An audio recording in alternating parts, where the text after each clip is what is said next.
Hey guys, so in the warm-ups, we had some patterns to take a look at. And the first one was this one. It went 3, 7, 11, 15, and you guys were supposed to figure out what the pattern was. So Carrie, what did you guys notice the pattern to be? First one, every time it's adding over Okay, so what were your next three terms? 19, 30, and 27. Great. Okay, then to go to the next level, I said you needed to write these in terms of f of n or a sub n. When I say a sub n, what do you think the sub stands for? Subscript. Okay, so a subscript n. Okay, so what that means then is you're going to write these in terms of n. Right here, n would be 1 because that's our first term. N is 2, n is 3, n is 4, n is 5, etc. So we have to, thank you, we have to find a formula for this, being that this is n equals 1, n equals 2, n equals 3, n equals 4, etc. So you were correct in your next three terms being 19, 23, 27. Was anyone able to come up with the formula f of n? Maybe you have it in terms of x, and it's okay. Does anybody have it in terms of x, an equation? Somebody said 4 times n. Okay, 4 times n. So n is 1. Will 4 times 1 give us this number? What can I do to that value to get 3? Subtract 1. Let's see if that works for the next one. If n is 2, will 4 times 2 minus 1 give us this? Yeah. Let's check 5. Or sorry, the fourth term, when n is 4. 4 times 4 is 16 minus 1. Yes. This is the equation. We either write the equation as f of n or a sub n equals 4n minus 1. So this would be saying if I want to find a sub 5, that would be the fifth term, and I would do 4 times 5 minus 1. That does work. So either one of these two is the way we're going to write these equations. The way this unit works in chapter 8 is that we start off by figuring a lot of this stuff out on our own with no formulas given. Then we're going to move into some formulas. By the time we finish this chapter, you'll know 5 formulas that will help you come up with these. But for now, we're figuring them out on our own. All right, what about the second one? I need the next 3 terms. Michael, did you guys get it? 25, 6. What did you notice the pattern to be? Okay, so how would I write this then? F of n equals, okay, but I'm using n, so n squared. Okay, or I could say a sub n equals n squared. Okay, those would be the equations that you're going to be asked to come up with. We're going to now call these a rule. The directions will say come up with a rule for the sequence. Okay, looking at number 3, you're looking for a pattern. Vanessa, did you know what the pattern was? Okay, can you tell me the next 3 terms? Okay, we agree? Okay, so now this is actually like a linear sequence because I'm adding on the same amount. This one was also a linear sequence. I was adding on the same amount. So on this linear sequence, we had 4n. This is also going to be what we call a linear or arithmetic sequence. We're adding on the same amount. Can someone now come up with an equation for this? How much are we adding on every time? So it's going to be 6n. And now I have to just make it work. Here's n equals 1, 2, 3, 4, 5, 6.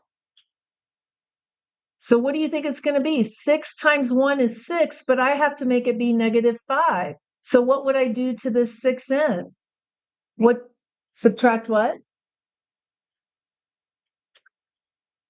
Let's see. 6 minus 13. Will that give me negative 5? 6 minus 11. Let's check that on the fifth term. 6 times 5 is 30. Is 30 minus 11, 19? Yeah. Let's check it for the third term. 6 times 3 is 18. 18 minus 11 is 7. So that works. You can write it this way, or you can write it this way. But we will not be using x's. We're only going to use n. Okay, you have to get used to that. And that's because n tells us the number of term we're looking at. All right, what was the pattern here? -3, 6, -9, 12. Izzy, did you know what was happening every time? It's adding 3, but they're going to positive. Okay, so what were your next 3 terms? 8, 19. Good job. She's right. There's a sub 5, a sub 6, a sub 7. So we have to now figure out what the equation is. So you guys said we're adding 3 every time. That's linear or arithmetic is what we're going to call that coming up. So what do you think we're going to put? 3x, but we're using n, so 3n. Now, here's how we make those signs alternate. You want to make this -1 to the n power, okay, times 3n. Watch how this would work. -1 to the first. What's -1 to the first? -1. This is when n equals 2. This was n equals 1. N equals 2. What's -1 to the second? 1 times 3 times 2. Does that give us 6? Yeah. What about when n equals 3? N equals 3. Ivy, what's -1 to the third? No, -1 to the third means -1 times -1 times -1. No, so it'd be -1, and then 3 times 3 is 9, so that would be -9. So see how that does work? This is what you use. If you need the signs to alternate, if you want the signs to alternate, you're going to have to use a -1 to the n. Or sometimes we have to use -1 to the n plus 1. And I'll show you when that happens. But guys, that's something you have to remember if you want the signs to alternate. The other way to write this would have been a sub n equals -1 to the n times 3n. Okay, what about this one? Anybody figure this one out? What the pattern was? What'd you do, Caden? Okay, so what was your next term? Good job. He's right. Okay, so now as a function, let's do a sub n. What's it going to be then? Okay, let's see if 3 to the n works. So this is when n equals 1. Is 3 to the first 1? No. How do I get 1? 3 to the what would be 1? 3 to the 0, yes. This is when n is 2, n is 3, n is 4. What do you think I need to do to this exponent? -1, let's see if that works. 1 minus 1 is 0. Is 3 to the 0, 1? 2 is here. 2 minus 1 is 1. 3 to the first is 3. 3 minus 1 is 2. 3 squared is 9. That's it right there. Okay? That's the kind of thing we're going to be doing today. Questions so far? All right, let's go into our notes. You need to go to chapter 1 or chapter 8 on Canvas. So the notes are going to be located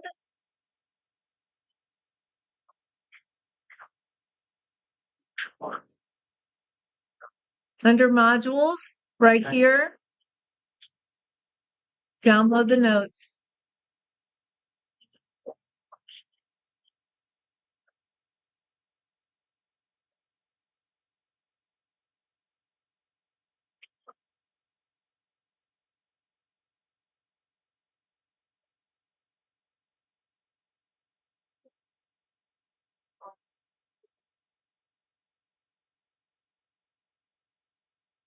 All right, guys. So our learning goal, we want to be able to find rules. Remember how I said rules are just those equations for sequences, and we want to be able to write out the terms. We also want to be able to evaluate a series. We need to know what all this stuff means. Sequence is an ordered list of numbers. the terms of the sequence would be the relative position. For example, a sub 1 means the first term, a sub 2 is the second term, a sub 3 would be the third term. A series is when the terms of a sequence are added together. So a series means you're going to add the terms together. Summation notation. This is another way to write a series. So summation means series, adding, sum. All this goes together, okay? When we use the Greek symbol sigma, that means that we are adding the numbers, okay? Sigma means sum. I know it has other meanings, but it means sum, okay? So when we see this is saying I is going to go from 1 to 10. Let's write out what this means, guys. This means I is going to go from 1 to 10. So first I plug in the number 1. That's 1. Now I plug in the number 2. I plug in the number 3, 4, 5, 6, 7, 8, 9, 10. Why did I stop at 10? Right there. That's telling us to stop at 10. Start with I being 1, plug it in. I is 1, I is 2, I is 3, etc. Now, if this were on the ACTs or SATs, I think a lot of you'd go, that's 3, that's 6, that's 10, that's 15, that's... Watch another way to do it. What do these add up to be? What do these add up to be? What do these add up to be? Another 11 and another 11. What's the answer? 55. That's a fast way to add, and that's going to come up as a formula later on. So keep that in mind. All right, back to a sequence now. The sequence is just going to be that ordered list of numbers. Finite means that it has an ending place. We plug in the numbers 1, 2, 3 up to n. So, we're finding the domain is going to be all these inputs. The range is the terms that we get. An infinite sequence is a function that continues without ever stopping. And the domain is just going to go on and on forever if it's infinite. So finite means we stop, infinite, we go on forever. Both of these can be defined as a sub n equals 2n. 2 times 1, 2 times 2, 2 times 3, etc. All right, let's try some problems now. Your first example, write the first 6 terms of this sequence. So you're going to find a sub 1, a sub 2, 3, 4, 5, and 6. Go ahead and do that.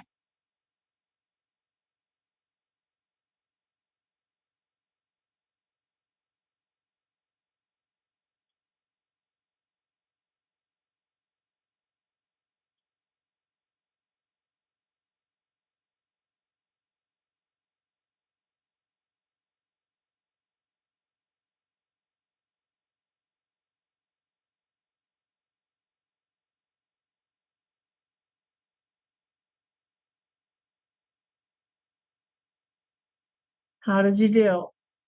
Okay. You do not always have to write all this out. I'm just showing you how you can write it out if you get confused. Okay. But I'd like you to go a little quicker with it now. So we're going to have to find the first 6 terms for this. So that means we're going to plug in the numbers 1, 2, 3, 4, 5, and 6. See if you can do it more quickly, and we're just going to write them all in a row.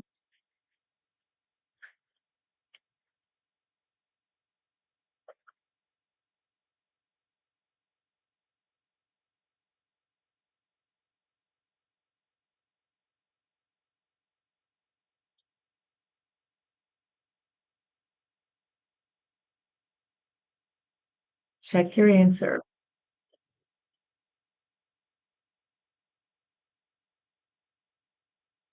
Question? All right, so tell me what a sub 4 is in this list. What is a sub 4? 14. That would be representing a sub 4. What is f of 6? Well, it's not an f function. I shouldn't even say that. What is a sub 6? 20. Good. All right. Series and summation notation. Now we're doing series and summation. This means we're adding. As we said earlier, a finite series stops. Infinite series goes on forever. A finite series is written this way.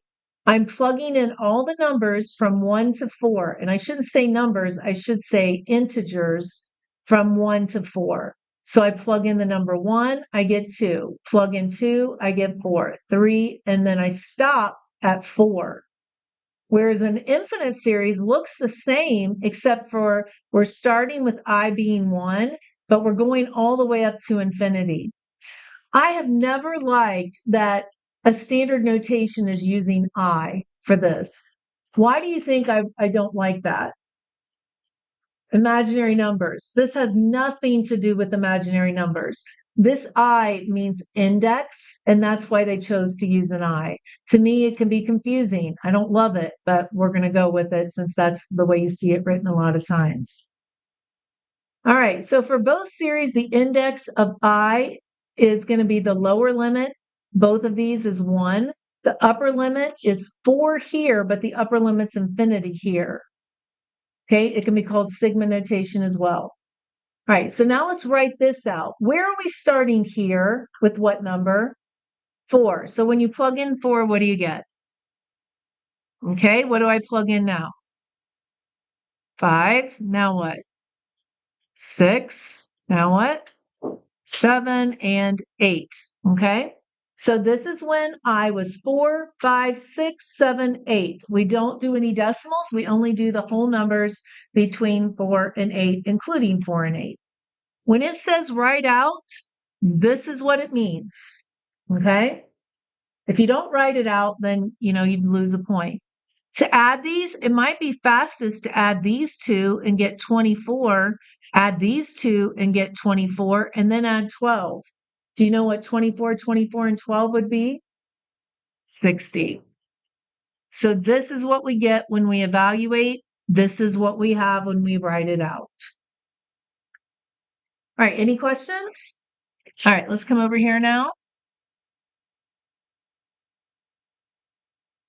This one is pretty easy. Let's just have you find a sub 1, a sub 4, and a sub 6. Don't follow the directions. Just do what I asked you to do. Find those.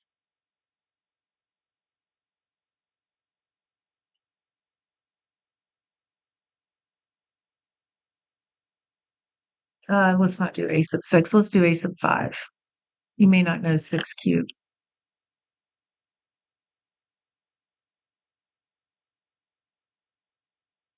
Okay, so what's a sub 1? 0. A sub 4? 63. A sub 5?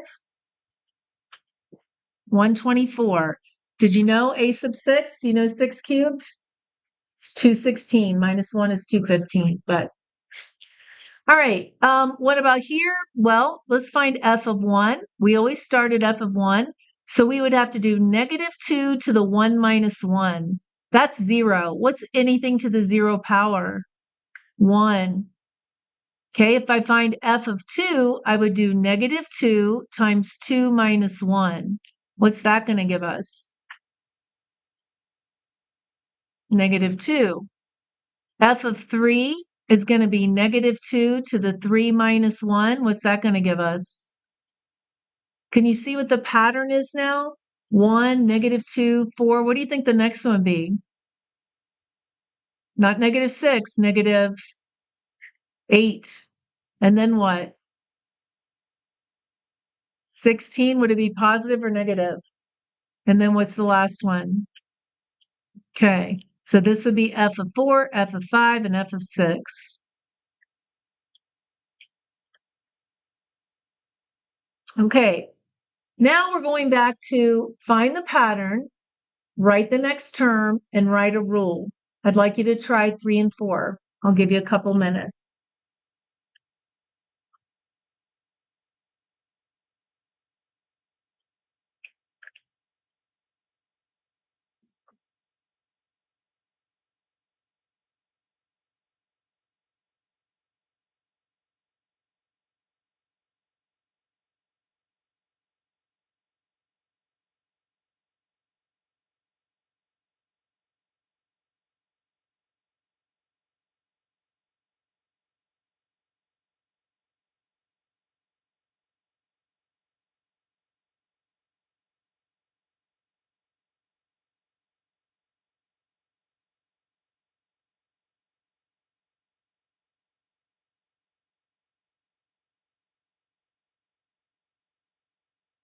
Helen, what do you think the next term would be on number 3?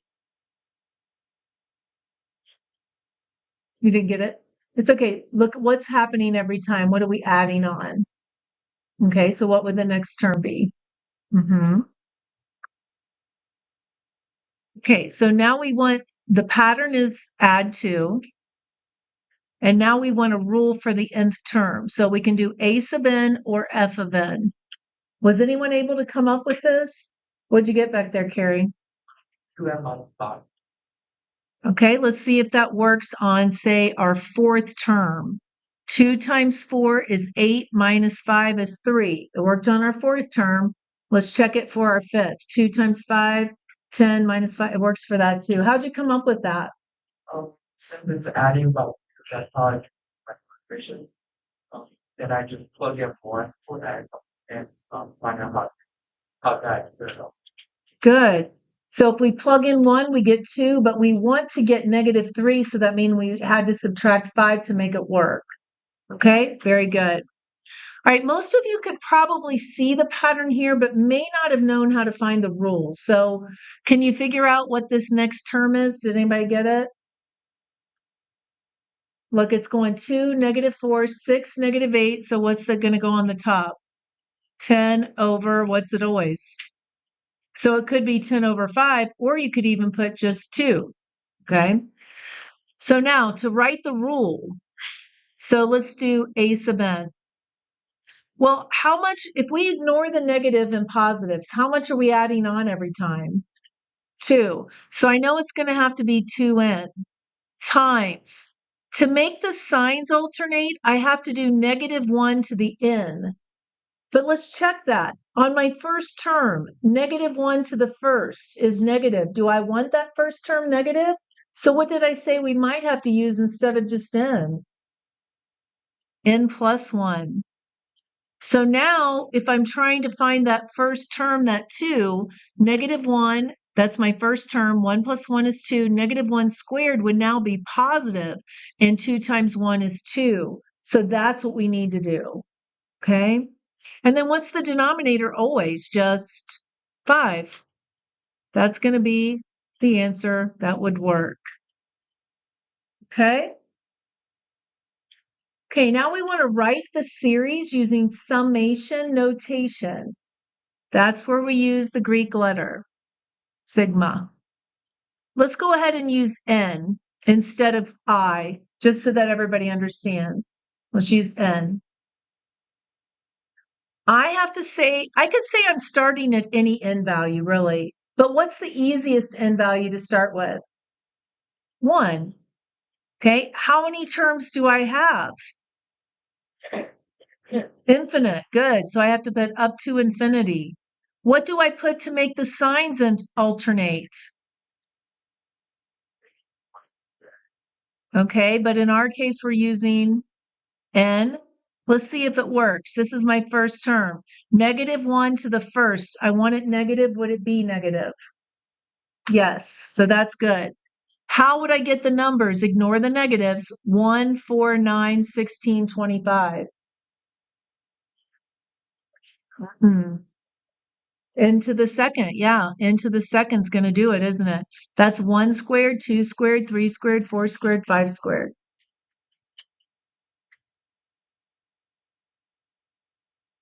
Okay.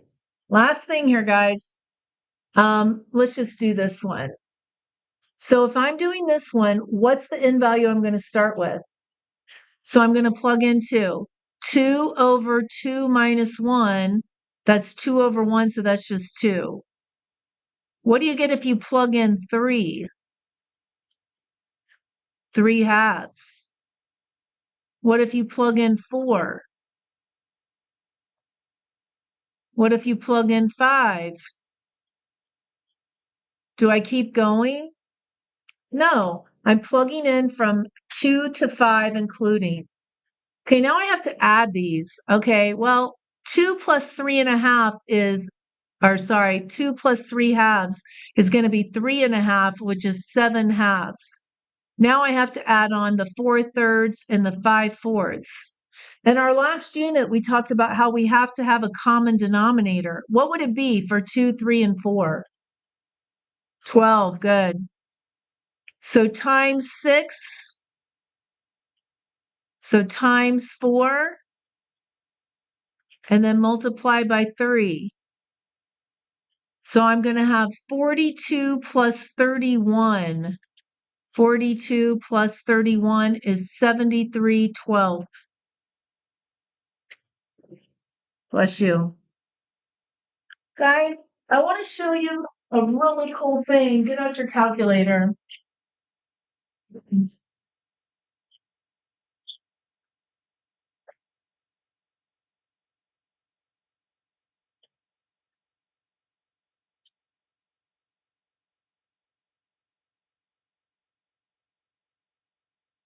We want to do some math with this. Okay, we want to do some math with this problem. So on your calculator, go under math. Arrow up. Do you see something that might be helpful? Summation. Push that button right there, summation.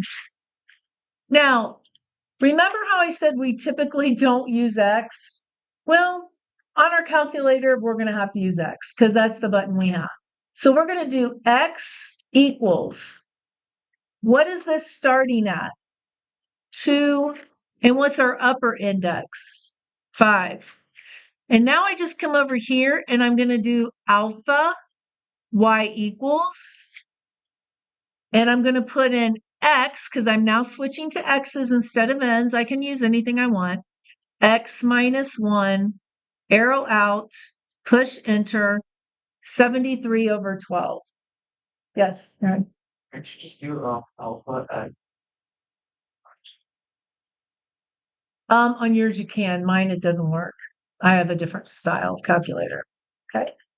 So let's use that now on this one. Can you see how this one would be a real pain to do by hand? Because we have to do 1 squared plus 2 squared plus 3 squared. Yeah, we don't really want to get into that. So let's try it. Let's just do it. Math.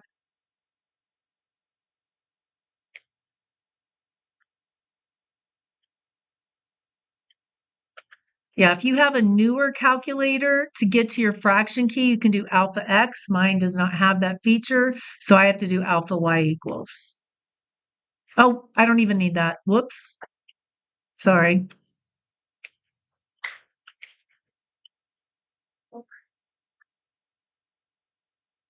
Okay, so if there are summation problems on your calculator part of your test, that'll be pretty easy, right? Okay, guys, that's it for today. We do have a worksheet, but that's not due until I see you on block day because we have our quiz tomorrow.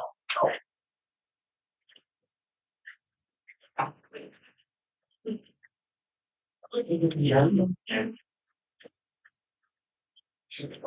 Let's say that's what she said.